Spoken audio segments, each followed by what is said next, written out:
नमस्कार दोस्तों, मैं देवेंद्र साहू स्वागत करता हूं आप सभी का आपके अपने YouTube चैनल देवगीत क्लासेस पर। दोस्तों, आज से हम लोग 10th क्लास के अंतर्गत में एक नया चैप्टर स्टार्ट कर रहे हैं जिसका नाम है थर्ड चैप्टर में हम लोग क्या स्टार्ट कर रहे हैं, एक चर का द्विघात समीकरण। एक चर का द्विघात समीकरण बोले चाहे quadratic equation in one variable बोल सकते हैं इसको, ठीक है। पिछले के क्लास में हम लोग अध्याय 1 और अध्याय 2 को कवर कर चुके हैं। अगर आप उन सब अध्याय को नहीं देखे हैं तो पहले उनको कवर कीजिए, फिर उसके बाद आप लोग थर्ड चैप्टर में स्टार्ट कीजिए। आज हम लोग थर्ड चैप्टर को स्टार्ट कर रहे हैं। पूरे सिलेबस के हिसाब से हम लोग आगे बढ़ते जाएंगे। थर्ड चैप्टर के पहले सिलेबस के पहले वर्डिंग में ही बोला गया है कि द्विघात समीकरण क्या है, तो आपको ये पता होना चाहिए कि द्विघात समीकरण किसको कहते हैं, ठीक है। तो क्लास को स्टार्ट करेंगे हम लोग इन सब प्रश्नों के साथ और पूरे कॉन्सेप्ट के साथ आगे बढ़ेंगे। अगर आप इस चैनल पर नए हैं तो चैनल को प्लीज़ सब्सक्राइब कर लेना, ज़्यादा से ज़्यादा वीडियो को शेयर करना ताकि सबको इसका फायदा हो, और बेल आइकन को क्लिक करके रखे रहना ताकि कोई भी वीडियो डले तो तुरंत आपको नोटिफिकेशन मिल जाए। तो पहले सीखते हैं सिलेबस में क्या दिया है। थर्ड चैप्टर के सिलेबस में दिया है अपने को घात समीकरण। तो द्विघात समीकरण किसको कहते हैं? तो वह समीकरण जिसमें चर राशि का अधिकतम घात कितना हो, 2, वैसे समीकरण को हम लोग क्या बोलते हैं, द्विघात समीकरण। द्विघात समीकरण किसको बोले? ऐसा समीकरण जिसमें चर राशि का अधिकतम घात कितना हो, 2। अधिकतम का अर्थ क्या है कि उससे और ज्यादा नहीं हो सकता। अधिकतम घात कितना होना चाहिए, 2 होना चाहिए, और अधिकतम घात 2 हुआ, इसका अर्थ क्या हो गया, वो एक द्विघातीय समीकरण है। और समीकरण और बहुपद में अंतर क्या है उस चीज को एक बार देख लेते हैं। यह आपके एक बहुपद का रूप है, ax² plus bx plus c। यह आपका मानक बहुपद का रूप होता है। अगर इसी बहुपद को मैं शून्य के बराबर कर दूं, अभी ये क्या है, बहुपद है, इसी को मैं बराबर कर दूं किसके, शून्य के, तो अब ये क्या बन गया, एक समीकरण। ये क्या बन गया, एक समीकरण बन गया। बहुपद को आप शून्य के बराबर कर दो, क्या मिल जाएगा आपको, एक समीकरण मिल जाएगा। अब बहुपद में शून्यक और मूल दोनों में अंतर क्या होता है उस चीज को आगे देखेंगे हम लोग कि कैसे है। इस बहुपद में बहुपद का अगर मेरे को शून्यक डिसाइड करना है, शून्यक किसे कहते हैं, है ना, बहुपद में शून्यक किसे कहते हैं, तो शून्यक वह मान जिसके कारण इस बहुपद का मान कितना हो जाए, शून्य के बराबर हो जाए। इस बहुपद के क्या कहलाएंगे, शून्यक कहलाएंगे। जैसे कि मैं बोल रहा हूं कि इस बहुपद का शून्यक क्या है, 4 है और 5 है।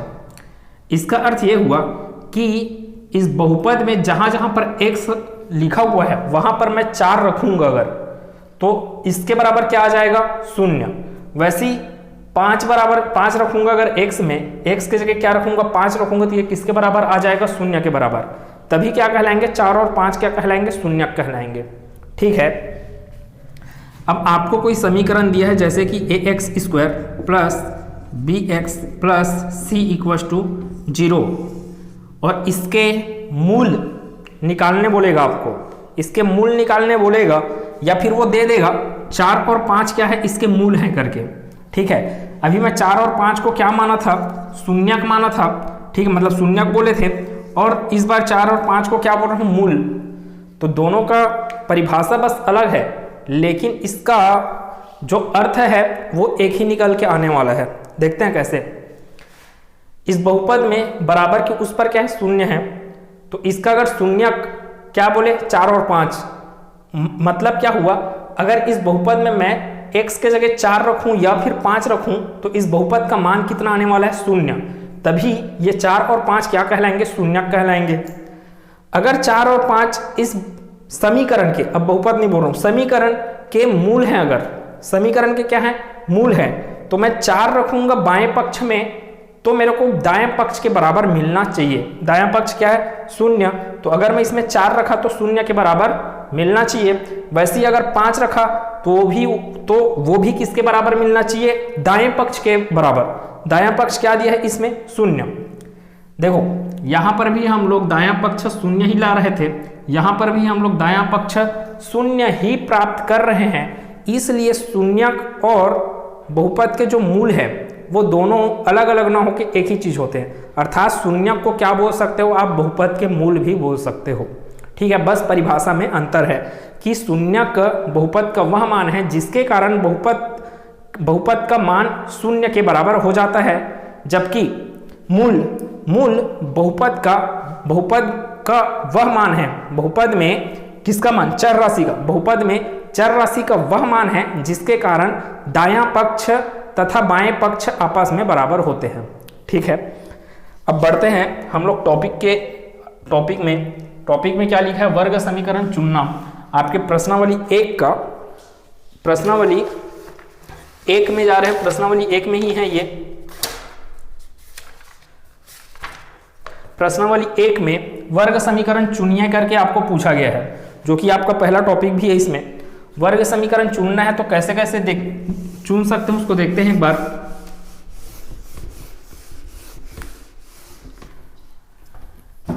देखिए, आपको वर्ग समीकरण का मानक रूप पता होना चाहिए पहले तो। वर्ग समीकरण का मानक रूप होता है ax² plus bx plus c equal to 0।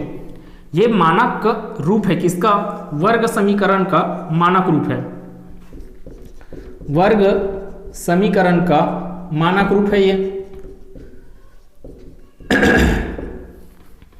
आपको कोई समीकरण दे दिया है जिसका अधिकतम घात दो आना चाहिए, अधिकतम घात क्या आना चाहिए, 2 आना चाहिए, और वो पूरा समीकरण किसके रूप में आना चाहिए, ax² plus bx plus c equal to 0 ऐसे रूप में आना चाहिए।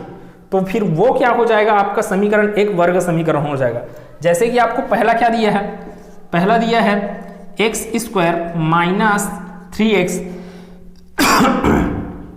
Plus 2 equal to 0।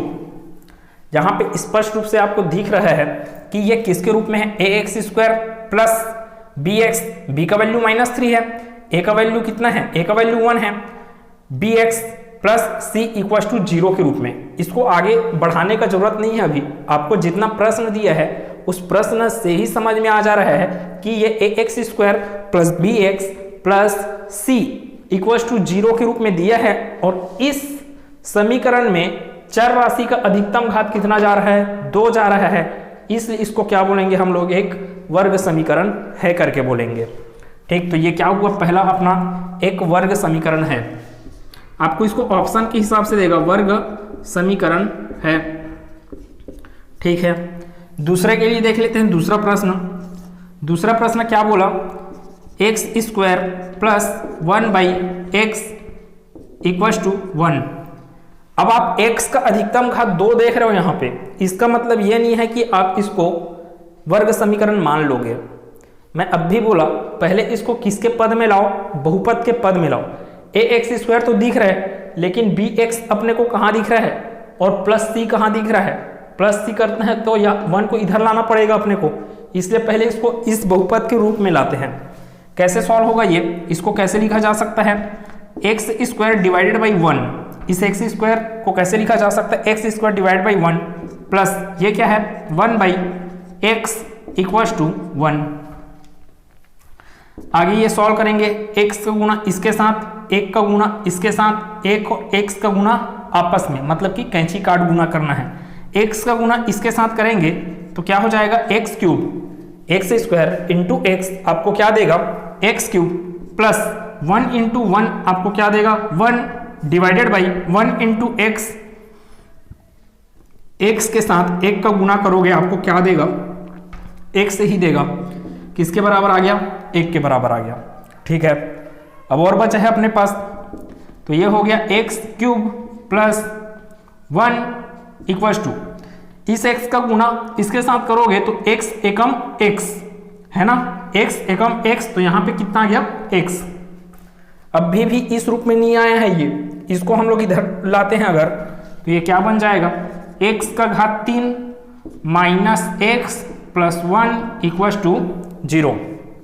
अब ये जो एक समीकरण है ये आपको इस रूप में, लगभग इस रूप में दिख रहा है, लेकिन इसी के जैसा नहीं है। जैसे देख रहे हैं यहाँ पे x का घात 3 है, इस समीकरण में अधिकतम घात कितना चले गया, 3 चले गया। यहाँ पे अधिकतम घात कितना होना जरूरी है वर्ग समीकरण में, तो वो अधिकतम घात होना जरूरी है आपको 2 अधिकतम घात होना जरूरी है, जबकि यहाँ पे कितना मिल गया आपको, अधिकतम घात 3। इसलिए ये आपका एक वर्ग समीकरण नहीं है। वर्ग समीकरण का आपको कंडीशन यही है कि उसमें अधिकतम घात कितना मिलना चाहिए, आपको 2 मिलना चाहिए। तो ये क्या है, एक वर्ग समीकरण नहीं है। आपको एग्जाम में इसको सॉल्व करने नहीं बोलेगा, आपको ये ऑब्जेक्टिव प्रश्न में आता है कि वर्ग समीकरण है कि नहीं है करके। तीसरे प्रश्न को देखते हैं। तीसरा प्रश्न क्या बोला, x square minus 3 root x plus 2 equals to 0। ये एक वर्ग समीकरण है कि नहीं, ये पता करना है आपको। तो वर्ग समीकरण आप इसको देखकर डिसाइड मत कर देना कि ये एक वर्ग समीकरण दिख रहा है करके। ए एक्स स्क्वायर तो आपको मिल गया ए एक्स स्क्वायर का, यहाँ पे 1 है, ए के जगह में 1 है, ठीक। बी के जगह में आपको -3 नहीं है, ये इस चीज को ध्यान रखना, क्योंकि यहाँ पर x है, यहाँ पे अंडर रूट एक्स है। तो x चर राशि के रूप में आना चाहिए समीकरण। यहाँ पे चर राशि एक्स स्क्वायर है, यहाँ पे चर राशि x है, लेकिन यहाँ पर क्या आ गया आपका, चर राशि अंडर रूट एक्स आ रहा है। अगर यही दोनों में इस चीज को नहीं रखते अपन आप, -3x होता तो ये एक वर्ग समीकरण होता, क्योंकि यहाँ पर x तो x स्क्वायर तो x स्क्वायर, ठीक है।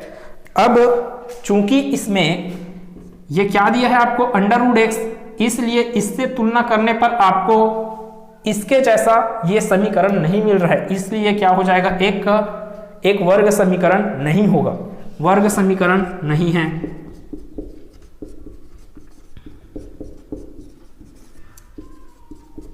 वर्ग समीकरण नहीं है। चौथे को देखते हैं एक बार। चौथा क्या बोला, रूट 5x स्क्वायर। अब बहुत लोग क्या गलती करते हैं, रूट 5x ऐसे लंबा कर देते हैं, उतने तक नहीं गया है भाई।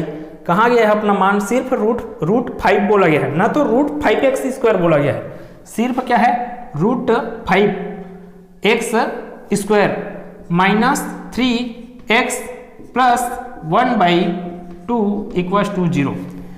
जैसा कि आप देख सकते हैं, यहाँ पर x स्क्वायर, यहाँ पर x स्क्वायर, यहाँ पर x है, यहाँ पर x है, ठीक है। यहाँ पर c मतलब कि आपका कांस्टेंट राशि है, 1/2 किसका मान है, c का। b का मान कितना है, -3। a का मान कितना दिख रहा है, रूट 5। आपको इसको आगे सॉल्व करने का अभी बिल्कुल जरूरत नहीं है, आपको सिर्फ ये बताना है कि ये वर्ग समीकरण है कि नहीं है।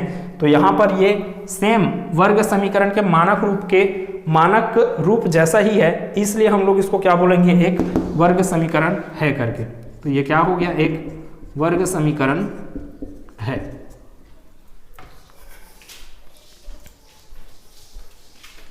अब नेक्स्ट टॉपिक में आते हैं।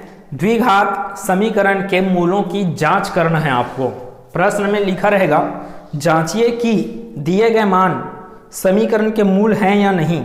कौन सा मान, दिए गए मान x बराबर 2 और x बराबर -3/2, ये दोनों समीकरण कौन से समीकरण, 2x square plus x minus 6 equal to 0 के मूल हैं कि नहीं, इस चीज को पूछ रहा है प्रश्न में।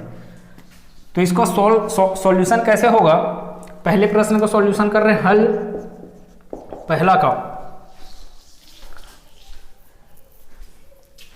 दिया गया समीकरण का LHS क्या है, 2x स्क्वायर, LHS मतलब कि बायां पक्ष, left hand side, 2x square plus x minus 6 equal to 0। 2x square plus x minus 6 क्या हो गया आपका LHS, और RHS क्या हो गया 0। मैं अभी बताया कि आपको मूल के बारे में चेक करना है, जैसे कि इस समीकरण का अगर मूल होगा तो समीकरण के बाएं पक्ष में मेरे को x की जगह 2 रखूंगा मैं, तो क्या मिलना चाहिए, दायां पक्ष मिलना चाहिए। तब क्या चीज ये सिद्ध हो जाएगा कि 2 क्या है, इस समीकरण का एक मूल है। वैसे x की जगह में -3/2 रखूं और वो किसके बराबर आ जाए, दाएं पक्ष। दायां पक्ष में क्या दिया है, 0। अगर 0 आ गया तो x बराबर -3/2 क्या हो जाएगा, इस समीकरण का एक मूल हो जाएगा। तो लिखते हैं इसको, हल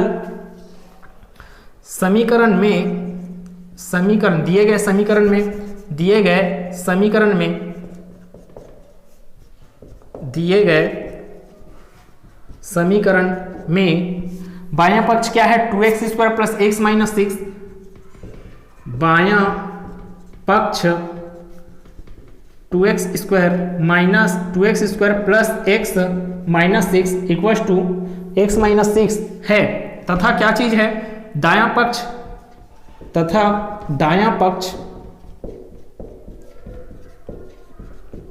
दायां पक्ष क्या है, दायां पक्ष 0 है। ठीक है, अब हम लोग LHS से स्टार्ट करते हैं। तो LHS क्या दिया है आपको, 2x square plus x minus 6। आप LHS लिख सकते हैं या फिर बायां पक्ष लिख सकते हैं, लेकिन ऐसा बिल्कुल नहीं करेंगे कि एक बार लिख रहे हैं LHS और एक बार लिख रहे हैं बायां पक्ष, ऐसा नहीं। तो LHS बराबर क्या है, 2x square plus x minus 6। अब देखो x का मान क्या रखेंगे, 2 रखेंगे।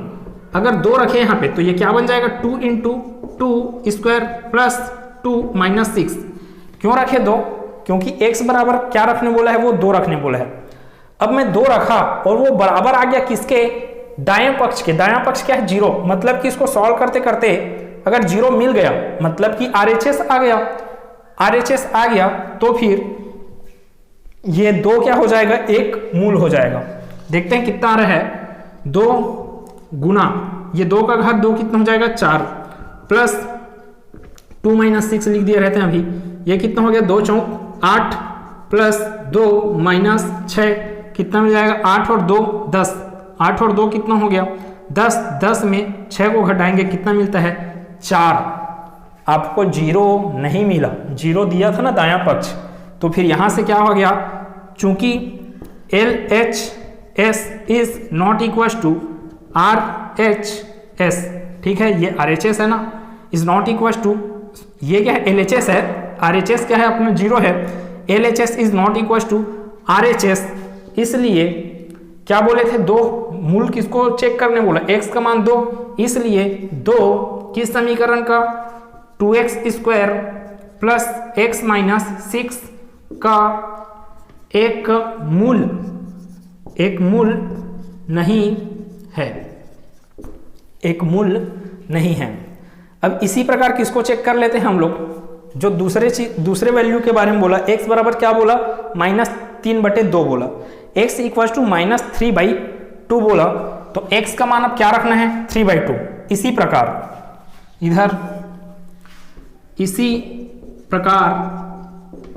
इसी प्रकार अब फिर से स्टार्ट करते हैं। LHS बराबर 2x square plus x minus 6, 2x का मान कितना है, कितना रखोगे आप, अब इस बार -3/2 रखोगे, x का मान -3/2 रख दिए, उसका घात क्या है, 2 है, प्लस x का मान क्या बोले, -3/2, तो वो माइनस इस प्लस को क्या बना देगा, माइनस, तो यहाँ पे आ जाएगा -3/2, इधर क्या चल रहा है आपके पास, -6। आगे सॉल्व किया जाए तो ये 2 गुना -3/2 का घात 2, -3/2 का घात 2, तो 3 का घात 2 हो जाएगा 9, 2 का घात 2 हो जाएगा 4, माइनस का घात 2 आपका क्या बन जाएगा, प्लस बन जाएगा। तो ये कितना मिलने वाला है, 9/4। इधर क्या चल रहा है अपने पास, -3/2 -6, इसको 2 एकम 2, 2 दूनी 4, यहाँ से कितना मिल गया, 9/2 माइनस इसको 3/2 है, तो ये 3/2, इसको कैसे लिख लें हम लोग, -6 को, -6 डिवाइडेड बाई 1। ठीक है, हम लोग क्या करते हैं, पहले इसको सॉल्व करते हैं, 9 डिवाइडेड बाई 2 -3/2, क्यों, क्योंकि इसमें एलसीएम आपको क्या मिलने वाला है, 2 मिलने वाला है। तो इसको सॉल्व किया जाए पहले, तो ये कितना हो जाएगा, 9 - 3 डिवाइडेड बाई 2, इतने का मान 9 - 3 डिवाइडेड बाई 2, एलसीएम कितना आना है, 2 आना है, -6 डिवाइडेड बाई 1। आगे ये क्या मिल जाएगा, 9 - 3 6 डिवाइडेड बाई 2 -6 डिवाइडेड बाई 1। ठीक है, 9 - 3 डिवाइडेड बाई 2, ये कितना दे देगा आपको, 6 डिवाइडेड बाई 2, और ये भी कैंसिल आउट हो सकता है, 2 एकम 2, 2 तिया 6, तो लास्ट में ये क्या मिला अपने को, 3/1 -6/1। अब इसको करेंगे, है ना, 3/1 का अर्थ क्या हो गया, 3, 6/1 का अर्थ क्या हो गया, 6, 3 में से 6 को घटाएंगे तो अपने पास उत्तर क्या आएगा, -3। क्या मिल रहा है अपने को, LHS का मान -3 मिल रहा है, जो कि RHS क्या दिया था प्रश्न में, 0, जो कि RHS 0 के बराबर नहीं आ रहा है। इसलिए फिर से वही बात, इसलिए क्या मान रखे थे -3/2, इसलिए -3/2 भी किसका 2x² प्लस x माइनस 6 का 2x² माइनस x प्लस 6 का एक मूल नहीं है, एक मूल नहीं है।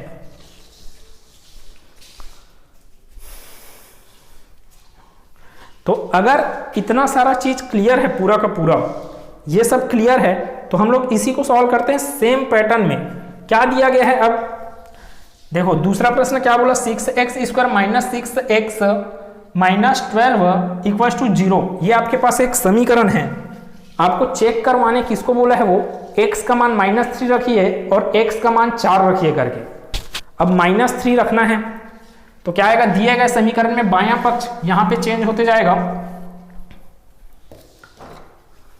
बायां पक्ष क्या दिया है, 6x² minus 6x minus 6x minus 12, तथा दायां पक्ष क्या है अपने पास, दायां पक्ष तो 0 है ही, तो दायां पक्ष क्या है 0, दायां पक्ष 0 है। अब LHS इस टाइम पे क्या आ जाएगा, LHS क्या आ जाएगा, इधर को मिटाया जाए, LHS 6x² minus 6x minus 12 check करवाना है किसको, -3 के लिए, तो -3 को रखा जाए x के जगह में, 6 इंटू -3 का स्क्वायर, फिर क्या है -6 इंटू -3, ठीक है, 6 इंटू -3 का स्क्वायर -6 इंटू -3, फिर क्या है आगे -12। मैं x का मान पहले क्या रख रहा हूँ, -3 रख रहा हूँ, तो ये कितना हो जाएगा, 6 इंटू -3 स्क्वायर, तो 3 स्क्वायर मतलब कि 9, -3 स्क्वायर मतलब कि 9 माइनस, अब ये माइनस और ये माइनस क्या हो जाएंगे प्लस, 6 का गुना 3 से कितना देगा, 6 ये 18, ये बन जाएगा -12, 9 6 के कितना मिल गया 54, प्लस 18 में 12 को घटा दो आप, कितना मिल जाएगा 6, 54 और 6 कितना मिल गया 60, 54 6 कितना मिल गया 60। तो फिर वही बात, LHS is not equal to RHS, कहाँ आ रही है, 0 के बराबर थोड़ी आ रही है, तो LHS is not equal to RHS, बायां पक्ष बराबर नहीं है दाएं पक्ष के, इसलिए क्या मान लिए थे आप, कौन सा मान लिए थे -3, इसलिए यहां पर क्या आएगा, इसलिए 3 किसका, इस समीकरण के जगह में, इस समीकरण के जगह में क्या लिखा था, 6x² माइनस 6x माइनस 12 का एक मूल नहीं है। अब इसी प्रकार आप दूसरे मान के लिए जाते हैं, x इक्वल टू 4 के लिए, इसी प्रकार LHS क्या दिया है इसमें, 6x² माइनस 6x माइनस 12, अब मान रखा जाए,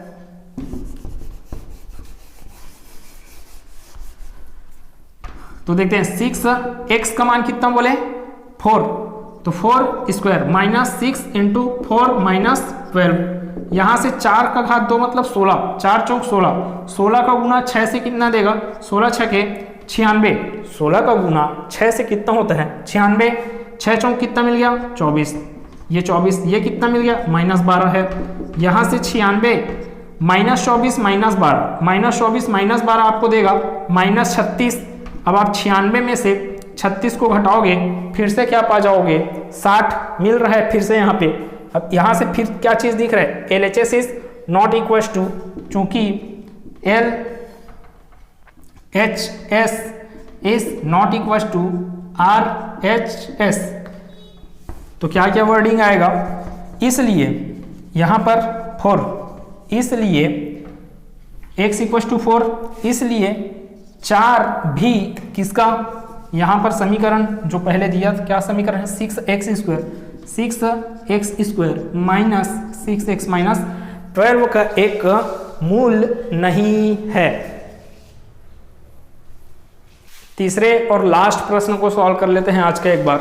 क्या लिखा, मैं रफ में समझा रहा हूं। तीसरा आपको LHS क्या दिया है, LHS दिया है आपको x² माइनस 3√3x प्लस 6, ठीक है। अपने को क्या करना है, x के जगह में पहले रखना है √3, तो रख के देखा जाए यहाँ पे √3² माइनस 3√3 और x की जगह में फिर क्या रखना है √3 प्लस 6 कितना है √3 का स्क्वायर आपको दे देगा 3। देखो √3 क्या क्या बोल रहे हैं इसको समझा चुका मैं पहले। √2 कितना देगा 2 √2 इतना क्या मिलेगा आपको 2 मिलेगा। 2 का गुना किसके साथ √2 के साथ, तो ये लास्ट में क्या मिलने वाला है 2√2। ठीक है, 2 बार वर्गमूल वाले संख्या का 2 बार अपने आप में गुना होना आपको क्या दे देगा, फिर से वही संख्या दे देगा 2 करके। तो ये √3² मतलब कि √3 × √3 कितना मिल गया 3 माइनस 3 √3 × √3 कितना मिल जाएगा फिर से 3 और वो 3 इस 3 के साथ क्या है मल्टीप्लीकेशन में है प्लस इधर क्या है 6 आगे 3 माइनस 3 तिया कितना हो जाएगा 9 प्लस ये 6 3 और 6 प्लस वाला ना 3 और 6 होता है 9 माइनस 9 मतलब कि 0 और समीकरण में क्या दिया है RHS दायां पक्ष क्या दिया है आपको 0 दिया है, इसलिए यहाँ पर लास्ट हम लिखेंगे R = RHS। चूंकि LHS is equal to RHS मतलब LHS बराबर RHS या फिर बायां पक्ष बराबर दायां पक्ष आ रहा है ना, इसलिए x बराबर √3 जो है √3 x² माइनस 3√3x + 6 का एक मूल है। अब इस बार अब आगे बढ़ जाते हैं एक बार दूसरे के लिए चेक करते हैं। x का मान -2√3 रखना है, x² माइनस 3√3x + 6 इसमें x का मान क्या रखना है -2√3, तो x का मान -2√3 टोटल का क्या है घात 2 x के जगह रख दिए -3√3 x के जगह क्या रखना है बोले -2√3, तो ये -2√3 कोई ऐसे नहीं करेंगे, ऐसे अगर किए तो ये 3 -√2 दिख रहा है, यहाँ पे क्या आएगा ब्रैकेट आएगा -√2 × √3 का गुना किसके साथ है 3√3 के साथ प्लस 6। सॉल्व करते हैं आगे, तो -2² कितना बन जाएगा 4 -2² कितना देगा 4 √3² कितना देगा सिर्फ 3, तो यहाँ पे 4 आया यहाँ पे 3 आया 4 तिया हो गया 12, तो ये कितना देगा आपको 12 माइनस 3√3 का गुना किससे होना है -2√3 से, तो पहले तो ये माइनस और ये माइनस क्या बन गए प्लस 3√3 है 3√3 का गुना किसके साथ बोल रहे हैं 2√3 के साथ, 2 का गुना 3 से होगा 2 तिया 6 मिलेगा, √3 का गुना √3 से होगा तो कितना मिलेगा 3, तो 6 तिया यहाँ पर मिल जाएगा 18, आगे कर लेते हैं तो आगे बन जाएगा अपना 12 + 18 + 6, ये 12 और 18 12 18 कितना मिल गया अपने को 26, कितना है 8 2 10 12 और 18 अपने को मिलेगा 30 + 6 30 और 6 कितना हो गया 36, 30 और 6 36 जो कि क्या है RHS के बराबर नहीं है, 0 के बराबर नहीं है, इसलिए आपका पहला मान तो मूल है x = √3 समीकरण का मूल तो है, लेकिन x = -2√3 इस समीकरण का मूल नहीं है। तो आज की क्लास में इतना। आपको ये क्लास कैसा लगा प्लीज़ बता देना एक बार कमेंट सेक्शन में। अगर ये क्लास आपको अच्छा लगा तो वीडियो को एक लाइक कर देना। अगले क्लास में मिलेंगे हम इसके आगे के टॉपिक के साथ, और जितना भी जो भी स्टूडेंट पहले का वीडियो अगर नहीं देखे हैं तो चैनल के प्लेलिस्ट में जाइए, चैनल के प्लेलिस्ट में आपका क्लास 10th मैथ्स ये आपका प्लेलिस्ट बना हुआ है, वहाँ से आपको पूरा सीक्वेंस में चैप्टर्स मिल रहे हैं। पहले हम लोग अध्याय 1 कवर किए, वैसे ही आगे बढ़ते जा रहे हैं, अध्याय 2 तक कवर हो चुका है, आज अध्याय 3 से स्टार्ट हुआ है, रोज का रोज ये सब वीडियो मिलने वाला है। तो आज का क्लास आपको कैसा लगा प्लीज़ एक लाइक कर देना, अगर अच्छा लगा है तो लाइक कर देना, ज़्यादा से ज़्यादा इसको शेयर कर देना, सबको फायदा हो।